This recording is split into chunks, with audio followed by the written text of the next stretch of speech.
Bienvenidos, hermanos y amigos, a la continuación de la serie de estudios sobre la primera carta del apóstol Pablo a los tesalonicenses, que por la gracia de Dios elaboramos para ustedes Franklin Álvarez y Ernesto Ramírez, ancianos de la Iglesia Templo Bíblico Central de Puerto Plata.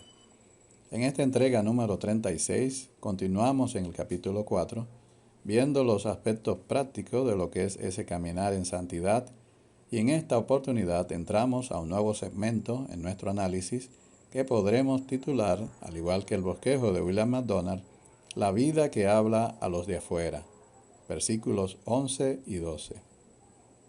El cristianismo es una fe viva y práctica que sale a la calle, a lo que es la vida normal y cotidiana, afectando absolutamente todo en la vida de los creyentes, desde sus actitudes más simples y acciones más mundanas hasta sus pensamientos más profundos y obras más nobles. Todas las religiones tratan de influir en la forma en que viven sus partidarios. Ahora bien, ninguna religión falsa, no importa cuán altas sean sus normas éticas, puede transformar genuinamente las vidas de sus seguidores de manera tal que éstos puedan controlar su naturaleza caída. Solo aquellos que creen en el Evangelio de Jesucristo, el poder de Dios, residiendo en ellos mediante el Espíritu Santo, transforma sus vidas de tal modo que son capaces de vivir lo que profesan. Pablo quería que los tesalonicenses vivieran lo que profesaban, y esto fue el motivo para las exhortaciones prácticas en cuanto a su conducta para con los de afuera. Analizaremos en esta oportunidad los versículos 11 y 12. En el versículo 11, el apóstol Pablo dice lo siguiente: y que procuréis tener tranquilidad y ocuparos en vuestros negocios y trabajar con vuestras manos de la manera que os hemos mandado. Y, del griego kai, une este texto al tema anterior en el cual el apóstol enfatiza el amor fraternal en el que desea que los santos superabunden. Tengamos en cuenta que la exhortación de Pablo en este pasaje es triple. Dice él: hágase el propósito de llevar una vida tranquila, de ocuparse de sus propios negocios y trabajar con sus propias manos. En pocas palabras, Thomas Constable dice al respecto de este texto, y cito: los hábitos de nuestra vida cotidiana manifiestan el amor de los hermanos, al igual que las demostraciones más especiales de afecto. Son estos hábitos los que Pablo sugirió que los tesalonicenses reflexionen a la luz del amor fraternal. Sugirió estas metas como objetivos dignos para su amor maduro. Y añade el hermano: sus palabras pueden reflejar condiciones menos que ideales en su iglesia. Una situación inquietante, tal cual como señala Constable, en el seno de la iglesia de Tesalónica intensificó la preocupación del apóstol por el crecimiento espiritual de los creyentes. La iglesia de Tesalónica había sido auténtica desde el comienzo, y Pablo así lo reconoció. En el capítulo 1, versos 3 y 4 dice: acordándonos sin cesar delante de Dios y Padre nuestro, de la obra de vuestra fe, del trabajo de vuestro amor y de vuestra constancia en la esperanza en nuestro Señor Jesucristo, porque conocemos, hermanos amados de Dios, vuestra elección. Sin embargo, en la conclusión de los elogios de Pablo hacia esta iglesia, hay una indicación de problemas. El apóstol había enseñado a los tesalonicenses sobre el regreso de Cristo, y ellos esperaban con anhelo la venida gloriosa, como vemos en los versos del capítulo 1, los versos 9 y 10. Y como os convertisteis de los ídolos a Dios, para servir al Dios vivo y verdadero, y esperar de los cielos a su Hijo, al cual resucitó de los muertos, a Jesús, quien nos libra de la ira venidera. No obstante, al parecer, su preocupación ferviente por la venida de Jesús, estimulado también este deseo por la gran tribulación que estaban padeciendo estos hermanos, tal como vemos en el capítulo 1, verso 6, donde dice: y vosotros vinisteis a ser imitadores de nosotros y del Señor, recibiendo la palabra en medio de gran tribulación, con gozo del Espíritu Santo. Y asimismo en el capítulo 2, versículo 14. Porque vosotros, hermanos, vinisteis a ser imitadores de las iglesias de Dios en Cristo Jesús que están en Judea, pues habéis padecido de los de vuestra propia nación las mismas cosas que ellas padecieron de los judíos. Es decir, que la iglesia de Tesalónica estaba expuesta a un verdadero riesgo de muerte, puesto que los judíos, con los que ejemplifica Pablo, lo que ahora hacen los de vuestra propia nación a los creyentes tesalonicenses, habían inclusive matado al Señor Jesús y a sus propios profetas. Y todo esto llevó a los tesalonicenses a la idea errónea de que a la luz de su regreso, del regreso de Cristo, las responsabilidades temporales no importaban. Así es que Pablo tuvo que darles instrucciones sustanciales para corregir ese malentendido, así como también las respuestas poco saludables a la promesa del regreso inminente del Señor de parte de esta iglesia. Que procuréis procurar, del griego filotimiomai, de filos, igual amar, y timé, honor, literalmente ser amante de honor, y así, movido por este motivo, luchar para conseguir que algo suceda, esforzarse con entusiasmo, ser celoso, hacer de ello el propósito de uno, tal como lo ejemplifica Pablo, el propósito de Pablo en su difusión del Evangelio, donde dice él en Romanos 15:9, y de esta manera me esforcé, aquí está el término filotimomai, a predicar el Evangelio, no solo donde Cristo hubiese sido nombrado para no edificar sobre el fundamento ajeno, y también el propósito de los creyentes de ser agradables al Señor, como dice 2 Corintios 5:9. Por tanto, procuremos, aquí está el término filotimiomai, también o ausentes o presentes, serle agradables. A la luz de los acontecimientos que estaban afectando a los hermanos tesalonicenses, ¿en qué cosa quería el apóstol que ellos pusieran tanto esfuerzo y empeño? Nos dice él mismo, en tener tranquilidad. Tranquilidad, del griego jesucazo, significa estar quieto, silencioso, en reposo. Denota un estar tranquilo y confiado interiormente, no causando por ello perturbación a otros. Cuán contrariamente ha sido la actitud, lamentablemente, de algunos en nuestras iglesias, que ante esta situación de verdadero peligro que nos afecta, lo primero que hicieron fue hablar todo lo que les vino en ganas por todas las redes sociales, y no solamente para tranquilizar, no precisamente para tranquilizar o traer paz, consuelo, esperanza a las ovejas, sino para inquietarlas y hasta incitarlas a la rebeldía contra sus autoridades divinamente establecidas, ancianos, obispos o pastores, haciendo declaraciones impropias contra ellos antes de que, en tranquilidad y confianza, es su caso, acudir en oración junto a ellos a buscar en la palabra lo que pide el Señor para su iglesia.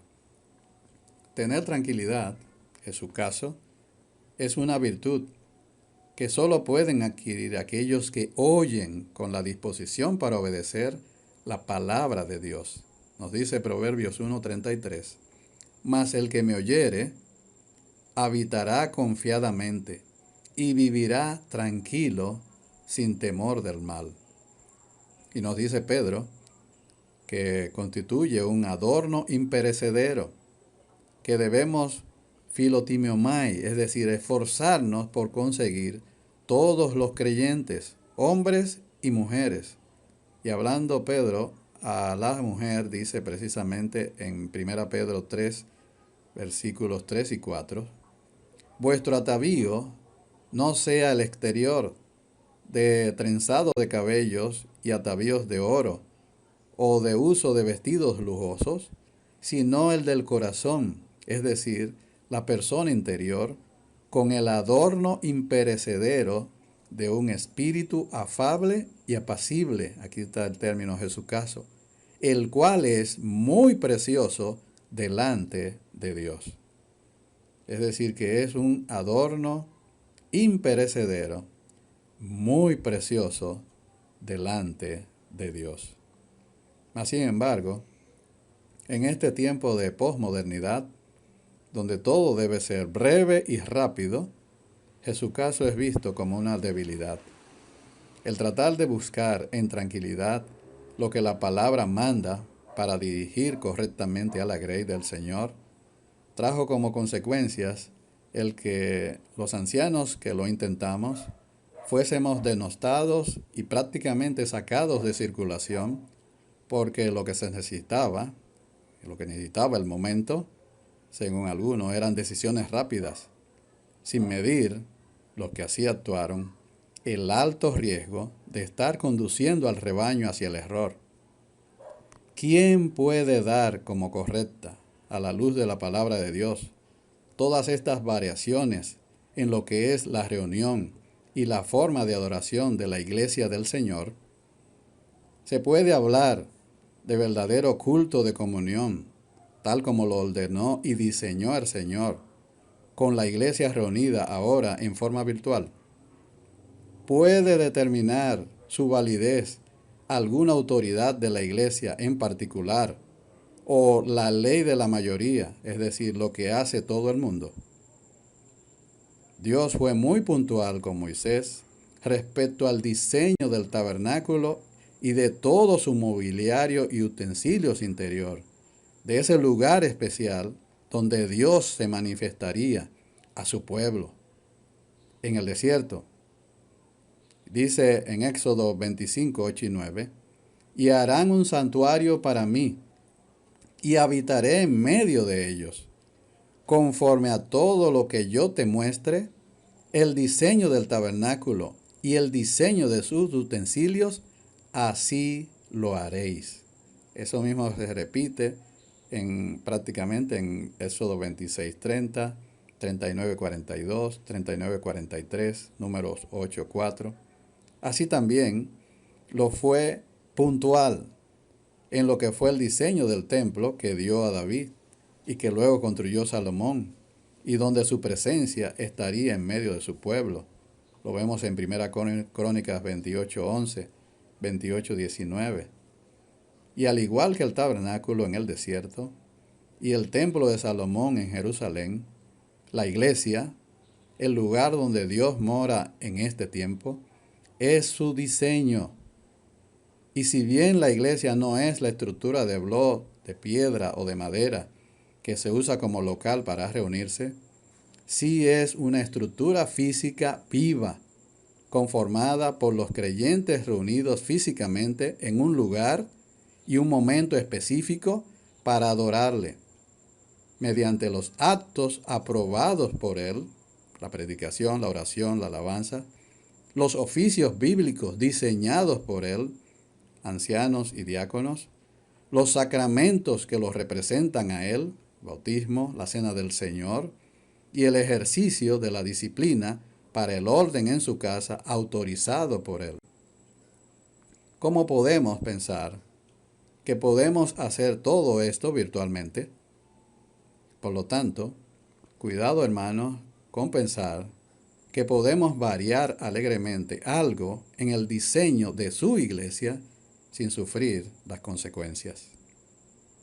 Pensar que la palabra de Dios no nos tiene la respuesta apropiada a todo esto que estamos viviendo y que por lo tanto podemos improvisar es, además de poner en tela de juicio a Dios mismo y su omnisciencia, abrir una puerta bien amplia a que entren o se levanten en su iglesia falsos maestros y que seamos azotados por todo viento de doctrinas.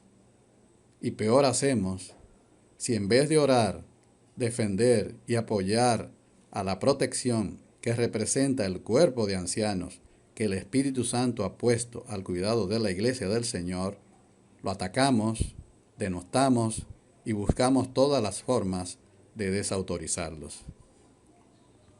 La nube de terror, levantado por esta pandemia, se irá despejando y cierta normalidad se irá vislumbrando y las iglesias irán descubriendo que tienen ante sí grandes decisiones que requerirán que enmendemos en primer lugar la plana y comencemos a buscar seriamente hacer única y exclusivamente la voluntad revelada por Dios en su palabra. El apóstol quería también que ellos pusieran esfuerzo y empeño, filotimomai, en ocuparse de sus propios asuntos y ocuparos en vuestros propios negocios. Ocupar, del griego praxo, significa practicar, desempeñar repetidamente o habitualmente. Negocios, del griego ergasomai, significa negociar, laborar, trabajar, por implicación estar dedicado a. Y propio, del griego idios, que significa pertinente a uno mismo, propio de uno, por implicación privado o separado. La advertencia de ocuparse en sus propios negocios era usual en los escritos griegos seculares, pero este término solo aparece aquí en el Nuevo Testamento. El mandamiento aquí es una de las hermosas normas del cristianismo, muy bien adaptadas para promover el buen orden y la felicidad dentro de la iglesia y, por qué no, dentro de la sociedad en general. Evitaría la intromisión no autorizada e impertinente en asuntos de otros, a los que muchos son tan propensos, y produciría esa cuidadosa atención a lo que pertenece propiamente a nuestro llamado en la vida, lo que nos conducirá a la templanza, el orden y la eficiencia. El cristianismo no enseña a ningún hombre a descuidar su negocio, lo suyo. No requiere que nadie renuncie a una profesión honesta y que esté ocioso. No le pide a nadie que abandone una ocupación útil a menos que pueda cambiarla por otra de mayor utilidad. Exige, de hecho, que estemos dispuestos a hacer un alto y suspender nuestros trabajos ordinarios para asistir el domingo, el día del Señor, al lugar donde se reúne la iglesia, para mantener hábitos de devoción, para mejorar nuestras mentes y corazones mediante el estudio de la Biblia, cultivar los afectos sociales, ahora y producto de las circunstancias especiales que vivimos, con la debida protección y prudencia, y hacer el bien a los demás cuando tengamos la oportunidad, pero no deja a nadie inactivo y no apoya la ociosidad en nadie. El Señor Jesucristo nos dio un ejemplo digno de trabajo incansable en su ministerio, como para no dar oportunidad de dudas a todo aquel que quiera ser un verdadero discípulo de Él, de que debe también estar dispuesto a trabajar. Y exhorta también el apóstol a sus hermanos a que también pongan esfuerzo y empeño, filotimomai, en trabajar con sus propias manos y trabajar con vuestras manos, dice el pasaje. ¿Por qué Pablo hablaría sobre el trabajo en este momento? Aunque el texto no responde específicamente a esta pregunta, la mayoría de los comentaristas están de acuerdo en que la verdad sobre el inminente regreso del Señor Jesús podría haber llevado a algunos creyentes en Tesalónica a comenzar a llevar vidas desordenadas, no queriendo trabajar debido a su sentido de urgencia. Es bueno tener esa urgencia de la venida del Señor, pero Pablo dice que debemos permanecer ordenados en nuestra forma de vida y obedientes a la orden de trabajar con las manos. Esto daría un testimonio adecuado a los inconversos y también aseguraría que se cubrieran las necesidades de todos los creyentes. Puede ser, es una mera posibilidad, de que en vista del énfasis en el regreso del Señor, que algunos dijeran, ¿para qué trabajar? El Señor va a regresar pronto. Y ese fuese el motivo de esta exhortación. Por otro lado, también es bueno que tengamos en mente el trasfondo cultural de estos hermanos. Para Platón, filósofo de esa época, por ejemplo, la vida teórica como contemplación de las esencias, es decir, la vida contemplativa, adquiriría una primacía. Él enseñaba que vivir es contemplar y la vida plena se alcanza, en consecuencia, mediante la liberación respecto a todo lo que en este mundo empírico obstaculiza esa contemplación de las ideas perfectas, inmutables y eternas.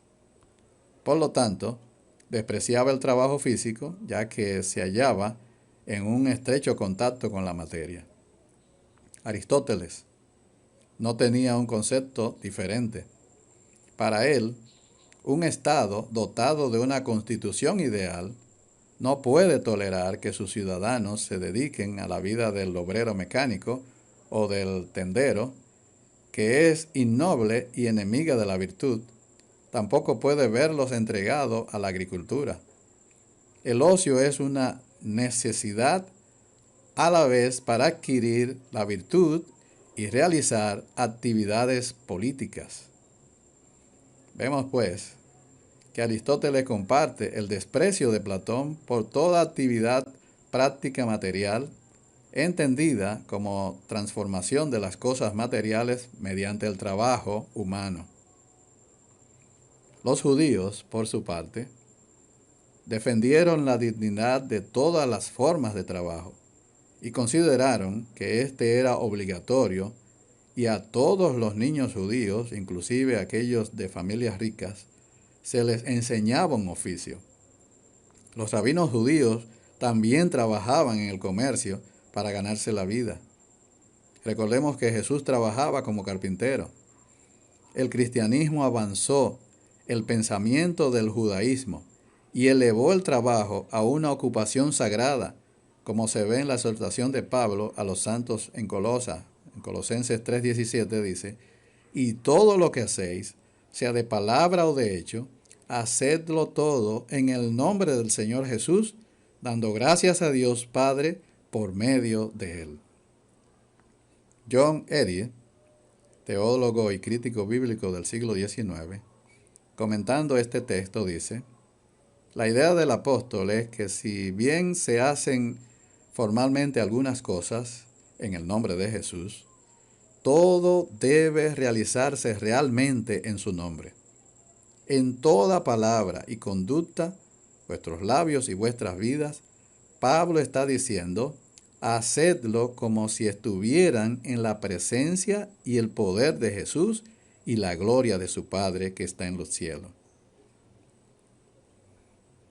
Aun cuando no disponemos de tiempo para extendernos en esto, pero notemos cómo aquí tenemos un gran apoyo para sostener, como muchos estudiosos lo han hecho, que sin el cristianismo y su valorización del trabajo manual no hubiera sido posible ni el capitalismo ni la democracia, como la conocemos hoy en día.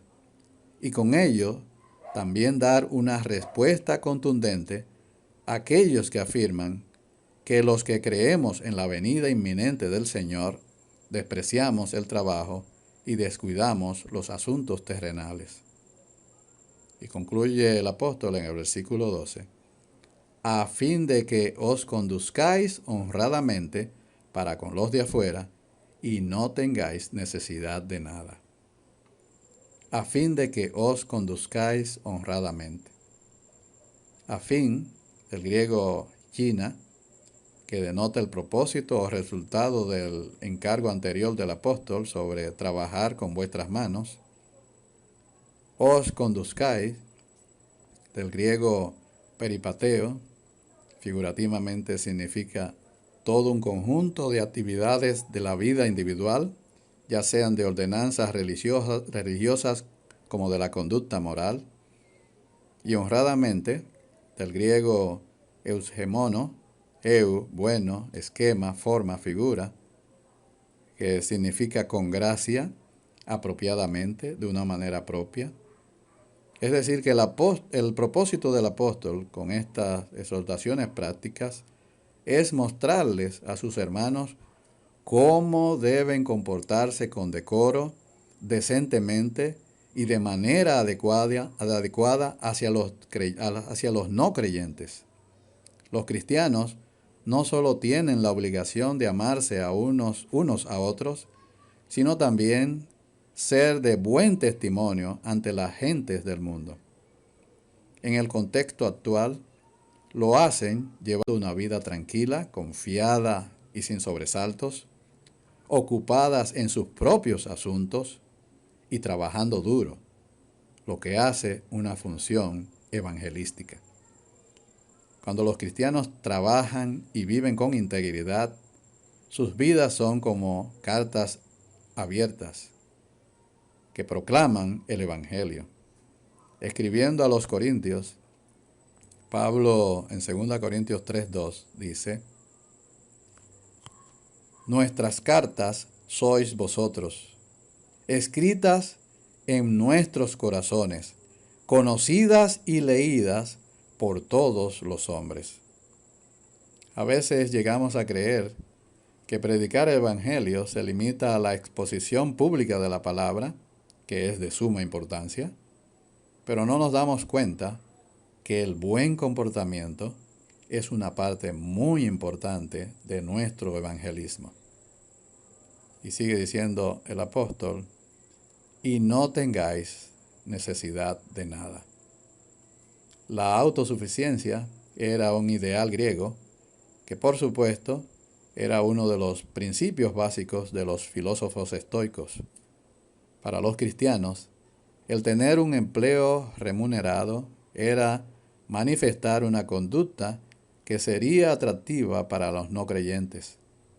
Los cristianos, más que nadie, deberían aspirar continuamente a la excelencia en su comportamiento en el lugar de trabajo para dar un aroma fragante de Cristo al mundo perdido.